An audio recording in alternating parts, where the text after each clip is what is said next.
det er Frederikke Hansen, og velkommen til VGIE News. I dag skal vi snakke lidt om, hvordan det er at gå på efterskole her på Vojens Gymnastik og Idræts Efterskole. Så vi stiller om til Sofie ude i marken. Sammen med 4 andre piger fra VGIE. Jeg har spurgt dem, hvordan de synes, det er at gå på efterskole. Jeg har valgt Vojens Gymnastik og Idræts Efterskole, fordi de har et rigtig godt bogligt niveau, hvor man får mulighed for at rykke sig. Og jeg har også valgt Vojens, fordi at de har gymnastik som obligatorisk fag, og så har de en hel masse sport og morgenløb hver dag, og det synes jeg er rigtig fedt. Jeg har valgt Vojens Gymnastik og Idræts Efterskole, fordi jeg gerne vil kombinere min sport og samtidig det bedre bogligt. Jeg har valgt skøjtelinjen her på efterskolen, fordi jeg gerne vil afprøve den og se, hvordan det er at gå på efterskole samtidig med at gå til skøjtning, fordi det ikke selv har været muligt før nu. Jeg har valgt VGIE, fordi at det lyder som at være, jeg har kun hørt positivt om den, og jeg har hørt, at de har et godt håndboldhold. Jeg har en dreng, som er gået sammen med mig i klassen i Tyskland, og han er gået her, og han sagde, at det var meget sjovt her, så jeg valgte at gå her. Lise, hvordan er det egentlig som nogle af de allerførste på VGIE at skulle gå på skøjtelinjen? Vojens er oprettet her i år en skøjtelinje, som er allerførste gang, der er blevet oprettet en skøjtelinje i hele Danmark.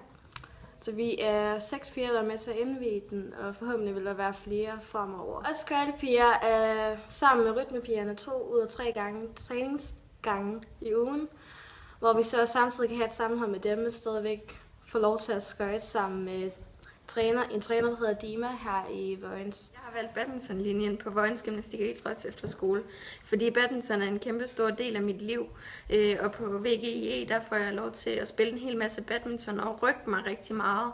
Jeg får også lov til at få en hel masse sammenhold på badmintonlinjen, selvom badminton egentlig normalt er en individuel sport, men de gør rigtig meget ud af, at vi skal have det sammenhold, og det synes jeg er rigtig fedt. Jeg har valgt springlinjen, fordi jeg før allerede er gået til noget gymnastik, men det hele på gulvet.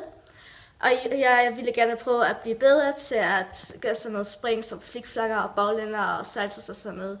Så jeg har valgt springlinjen. Sara, hun kommer som nogle stykker andre fra efterskolen fra Tyskland af. Jeg har spurgt Sara, hvordan det egentlig er for hende at komme fra Tyskland, om hun har hjemve eller hvordan det går. Sammenholdet her er meget fint, og jeg blev optaget meget godt, så jeg har det fint. Jeg har ikke noget hjemve eller sådan noget.